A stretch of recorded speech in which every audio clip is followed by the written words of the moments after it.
Hey, didn't see you guys there. Welcome back to Ride Now. While I've got you here, let me show you this awesome video from the Kawasaki race team featuring the Maxima favorite, SC1. Let's check it out.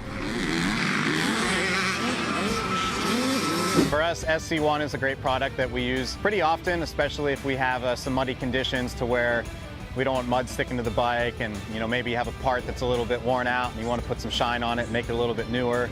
For us as an amateur program, we don't necessarily have all the money of a professional team, so we go a little bit longer on parts, and SC1 is a great way for us to get some more life and good looks out of the parts that we use.